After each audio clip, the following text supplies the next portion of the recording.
Thank you for listening. If you want to know more about us and our services, please visit our website at www.wsk9co.com.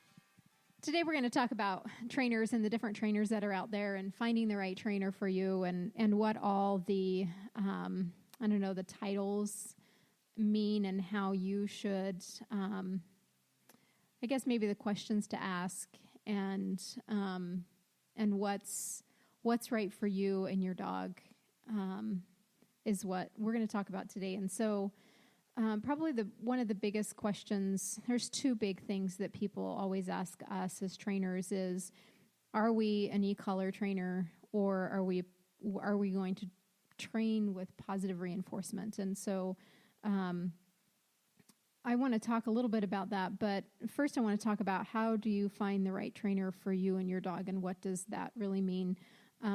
Melissa, as you're on a journey of now a trainer, but prior to as a dog owner, what were some of the things that you were looking for in a trainer? When I was looking for a trainer, I wanted a trainer that would look at my dog as an individual, and also our relationship with Cooper and how that could develop. I didn't want just textbook. I wanted something that I could use in our everyday life, and especially, I think the most important thing, I wanted the why. I didn't want, okay, I know I can make her sit, I know I can click and make her jump or whatever, but I wanted the why piece. Why is she doing this? What can I do? And that was the most important piece of it to me. Gotcha. And how do you think that, how did you find that? I remember, so we had classes we went to a group class, and I remember it was just confusing and it didn't work for us and it kind of felt just off and uncomfortable. We did great, Cooper did great, and everything was good, but it just didn't feel right. And I remember we had a consultation with you, actually, and we were talking about what Cooper's behavior is doing as typical border collie and the why piece of it. And she didn't have a job in the house, and so she was finding her own job. And so many pieces just started fitting together of what I was doing, not necessarily wrong, but what I was doing that wasn't the best for her and what she was trying to tell me. Yeah. And that was the piece that really made it all click. Gotcha. Michelle, you've been through, you worked with a lot of trainers prior to me, and this isn't about selling me. It's just more about, finding the right trainer. And you have worked with a lot of different trainers. And so kind of talk to me about that experience and where you headed with your dogs. So I originally started out at PetSmart because I worked there as a manager at a PetSmart. And so I started out with their training with our first dog, Rambo. And I think at that point I had been through to 3 different PetSmart trainers when I really finally was honest with myself and decided that Rambo actually needed more than just basic obedience stuff. He actually had behavioral issues. So at that point I just started asking other employees that worked there, where else they had gone and stuff like that. And we ended up going to a few different places, before I found you. And really, honestly, at that point, I needed somebody to come to my house. That was the biggest thing for me was I couldn't, Rambo's problems were never, ever outside of the house. If we took a group class, he was perfect. Rambo was so treat smart, and food motivated and stuff like that. That was never an issue. Yeah. He was top of his class at all those PetSmart classes. That was never a problem. So I had to find somebody that would come to my house. I went to a behaviorist, originally that I went to her facility. And Rambo was fine. He was great. He was fantastic there. Yeah. Rambo actually seems to like other people when we're out and about and walking. But at that point we lived in an apartment and he was not fine in our apartment or around our apartment. Yeah. The first few months we lived there, he was totally fine out walking. After a while he was not. That had become his space and his area and he was becoming a total jerk. Yeah. And I honestly can't even remember how I found your name. I really don't remember.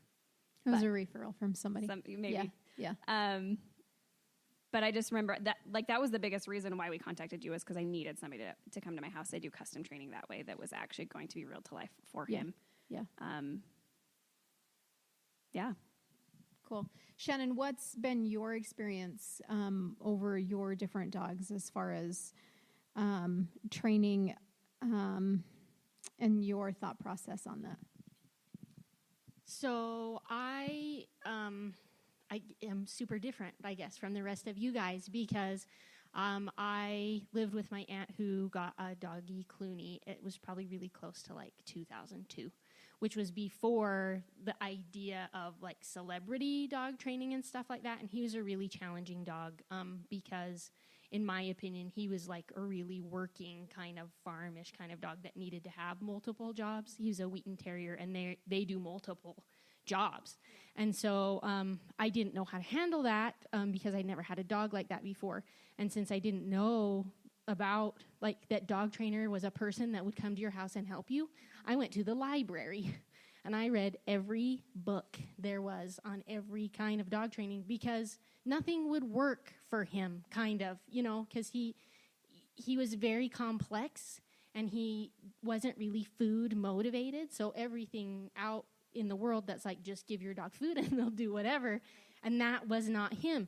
So I had to read all of these books and just like try, will this work with you? Will this work with you? Will this work with you? And take all these little pieces of all these different people's methods and like mush them together to help him be trained, I guess, for me to communicate with him, because that's what it was. I didn't know how to communicate with him because food wasn't the primary way, I guess. And so, I didn't even work at the veterinarian at this point. I was just like a young college-y age girl, you know. So then as I got into the veterinary industry and met more dog trainers and met you, you know, then I was more on the, you know, having someone help you train your dog kind of thing. But really that was it. I had to figure out like what would work with me, with my specific dog, with no help except from the library. Good for you to be able to figure that out. Melissa, what is, now that you are working for WS, I am always grateful that I get to kind of handpick in a way who works for us. But what do you feel like where we're different than maybe more of a trainer that's really believing in one philosophy? What's different about us? We're the why. What I like about Western States is, and when we're talking about dogs and when we're training dogs or after a consultation and we're all talking, we look at the whole picture. What's the family doing? Where does the dog fit in the family? And not only what can we have the dog do or what do the owners want us to teach the dog, but how can we have the whole family be involved? How can we have family harmony with the dog? Like we think about the dog as a member of the family. Yeah. And as a member of the family has certain responsibilities. And so I like that. And I like the creativity that we have when training of, okay, what little piece can we change that will, like from the dog's perspective as well, like we think about it from the dog. Yeah. What makes sense to the dog. And that's what I really like. Cool. Michelle, what's your, why are we different? I mean, the reason why I came to you is because I needed custom training. And I think that's a big, big difference from a lot of especially positive reinforcement is that we're custom. We are not positive all the time, and we are not negative all the time, and we are not e-collar trainers, but yet we will use them on occasion. We're custom to whatever is going on with you and your dog. Yeah. Versus, I actually hate when people ask me what our method is, and a lot of consultations will ask me, and a lot of times I'm like, you really don't know or care. Actually, you just want to hear my answer. Like, you know what I mean? Right. And I hate it because I'm always like, I don't really have a method, and I don't. I mean, I love that I don't have a method because I think it makes the most sense for every dog. Right. Because nothing makes sense for every single dog. Yeah, exactly. Shannon, what makes us different? We really care a lot about the relationship that you have with your dog and making it a part of an integrated part of your life for whatever that means to you. A lot of training is focused on just making the dog behave. And I feel like that's not always connected with being a part of your life. You know, I don't want my dog to chew the furniture, and so it should do, I don't know, anything but chew the furniture. But we're more like, well, your dog will not chew the furniture if you make it a part of your life and you have it with you and you're doing whatever. And that's totally based on what you imagine that you want your dog to be. That's what we do. And that's why people get a dog, I think, because they imagine that their life with this dog is going to be something, and they don't know how to make it that way. And that's what we do. We help you make your dog what you imagine it can be. So as you're out there searching for a dog trainer, I think there's a lot to be said about that. Is do we clicker train? Yep. Do we e-collar train? Yep. Do we use negative reinforcement? Yep. Do we discipline our dogs? Yep. Do we have rules? Yep. Do we have expectations? Yep. Do our dogs get in trouble? Yep. Do they get put in timeout? Yep. Do we yell sometimes? Maybe, because we have a dog and we even yell at our family members. So sure. I mean, I think it's real, right? Do we feed our dogs from the table? Yep. Do our dogs sleep in our bed sometimes? Yep. Do our dogs get on the furniture? Depends.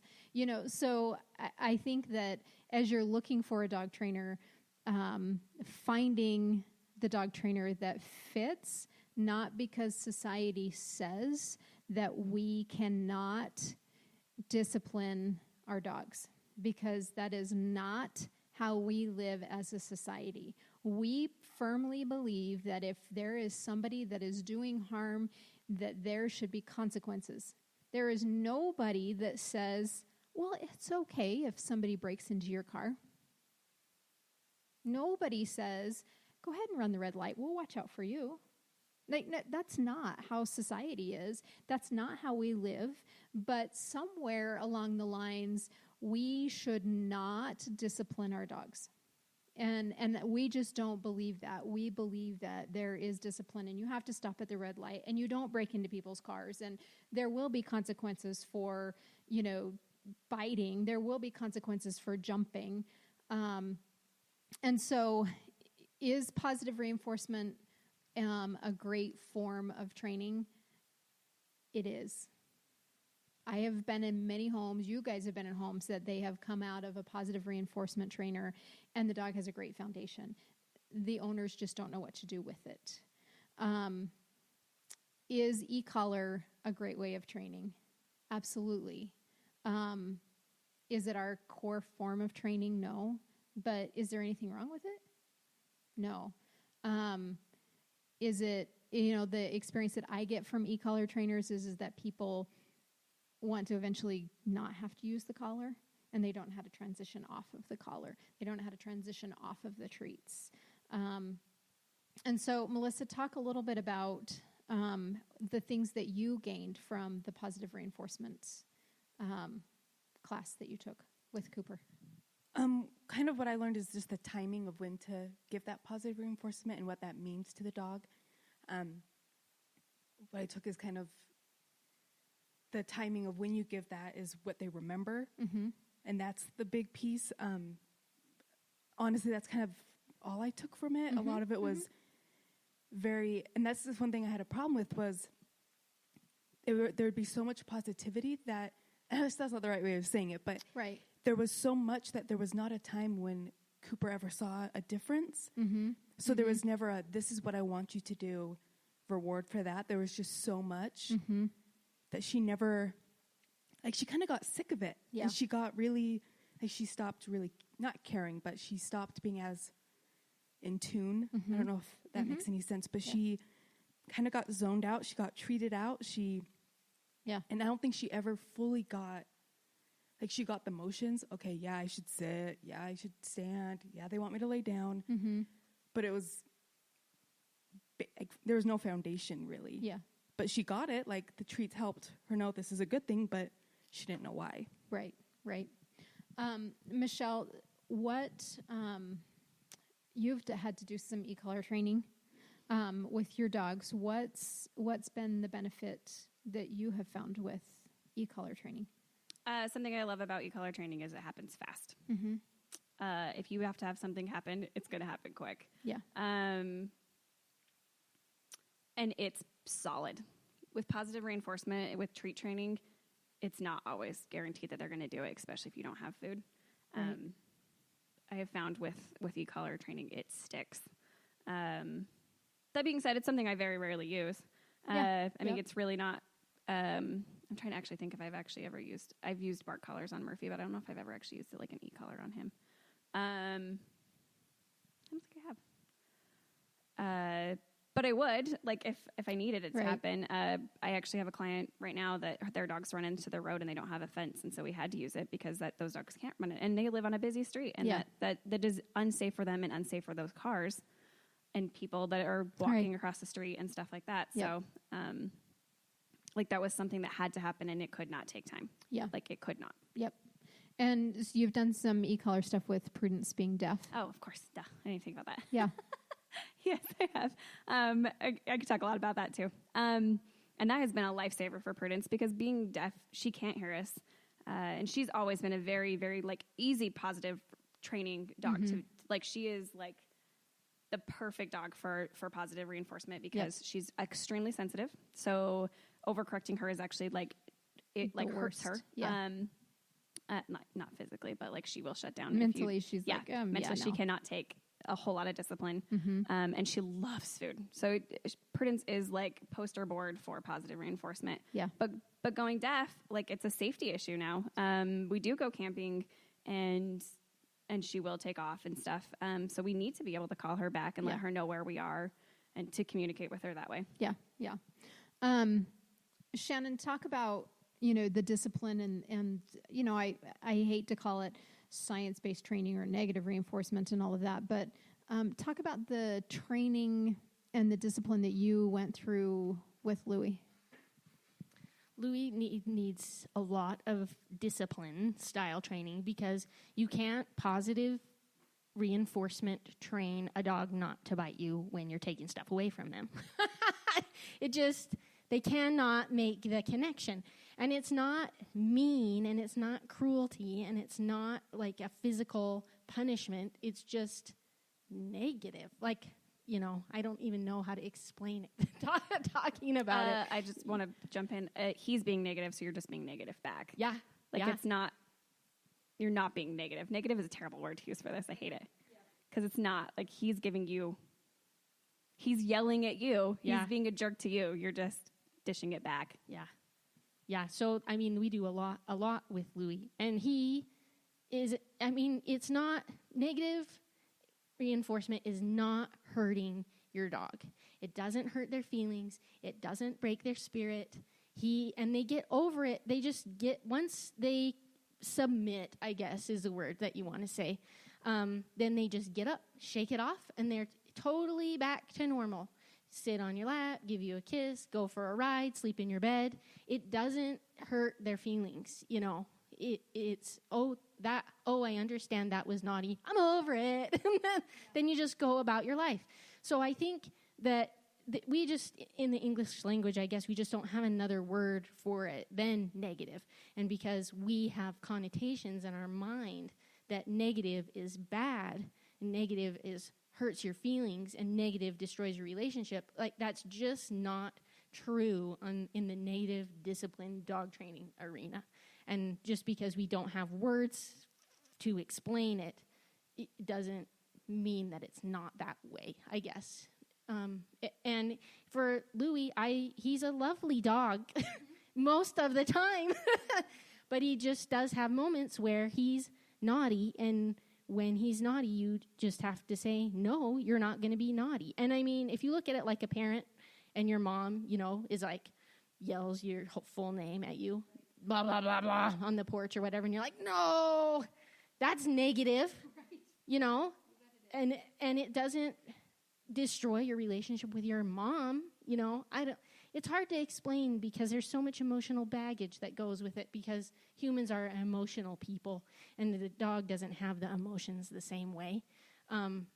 But there's some things you just cannot train without that kind of training, and especially behavioral problems, which are the scariest thing to deal with, the most important thing to deal with. I mean, if your dog sits, it's lovely, and it can save you in situations, but if you have a dog that has problems where it's going to bite someone or be dangerous to others, you have to be serious to love your dog enough to use the training style that will be the most effective for them.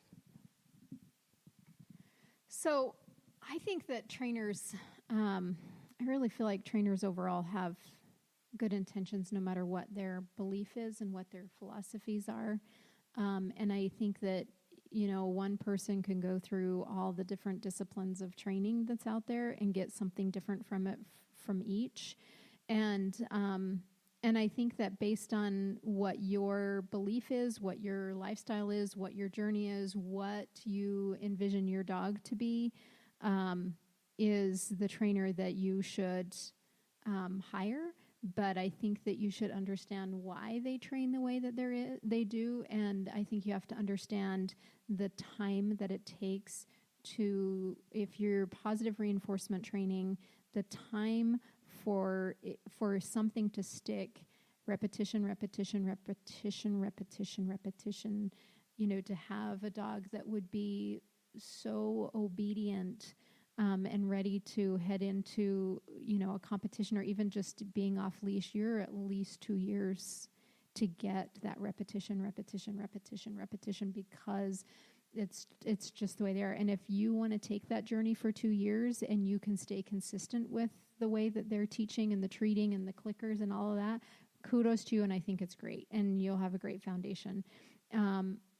Most people don't have 2 years to put into their dog to get the right behaviors, and there's a lot of bad stuff that happens in between all of that. But if it's you and if it's who you are and that's who you connect with, then that's the trainer that you need to find and that's the journey that you need to go down, but you need to be committed to it 110%.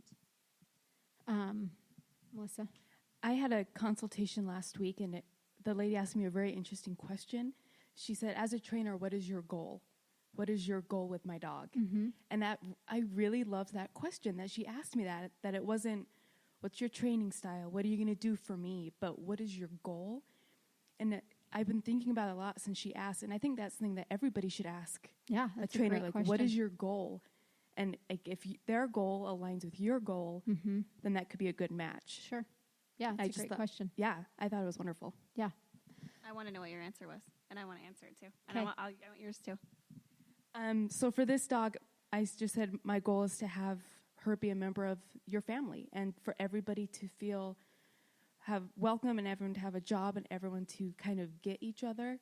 There was a problem with being disconnected with this dog, and there wasn't much of a relationship at that time. And so that's kind of what I said is my goal for everyone to get close and to have a purpose and to grow together. Mm-hmm.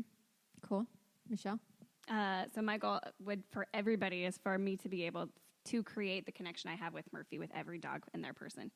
And by doing that for them to not because dogs don't know English. So for us to start speaking canine and for them to start speaking body language for human. Yeah. Yeah. Shannon, I'm going to let you answer that question, then My goal would be to have the dog feel like they're an important, productive member that fits in your family. That would be my goal. That's really the reason why I started training. And it was because I just have a different relationship with my dogs than I feel like most people have, and even different than what you guys have with your dogs. And it's really more, for me, it's a deeper relationship because I don't really care how well my dogs sit. I care how well they lie down. But so I never trained with treats, and Michelle and I actually had this conversation too. Is I just want the dog to be a part of your household, that the dog really is not really there, but there, I guess is the best way to describe that. That they have purposes and they have a reason to be there. But my goal for the dog is for literally any household that I go into, and obviously it's different across the board, but is that the dog understands the human, and that my responsibility is to teach the human how to communicate with the dog. And so for me, I love the people aspect of it more than I can sit and listen and watch people and talk them through things. And I don't really have to like your dog to create that. And I'm okay with that. Like, everybody doesn't have to like my dogs. So, it's the goal of creating this relationship that it's about them. It's not about me, because my relationship is completely different than what everybody's else is. So that's a good question. It's a good question, and I think that probably would solidify, if that was your only question to a dog trainer, what's your goals with my dog and how long is it going to take? I think that would like sum up of whether you're going to hire somebody or not. And it really should. I mean, you could dig pretty deep into that. Because I don't know that, and if a dog trainer said, well, my goal is what your goals are, I don't know that, I don't know what my goals are with my dogs. Like, if somebody walked in and said, whatever your goals are, I don't know, I just want to be a good dog. Well, what does that mean? Not jump on people, and then you could just go into the typical dog stuff. So I think that's a great question that you could really probably hire a dog trainer off of that one question. So that's awesome. So the goal with this podcast would be that you take the time to find out the whys and make sure that the whys make sense to you and your dog, and that there's not a bad way of training as it relates to what's out there. Yes, you don't tie a chicken to your dog's neck and make them wear the chicken because they're chasing chickens. That's a bad way of training. But if you're, in general with the trainers that are out there, there's not one way that's the best way. And there's not one tool that's the best tool. They really need to fit into who you are, who your dog is, and fit that question. And so get out there and ask questions. Referrals don't really mean anything, because we can find everybody to give us a good referral that I'm going to send to you. And so referrals really don't mean a whole lot, as far as if I just call you guys off the streets and say, send me some referrals of people that have gone through the same program. Why would we give them somebody that wasn't successful to call? So I think, getting out there and asking trainers what's and why and how, and make sure that it makes sense to you, because then you're going to be successful with your dog. Thank you for listening. If you want to know more about us and our services, please visit our website at www.wsk9co.com. And as always, we urge you to get out and train.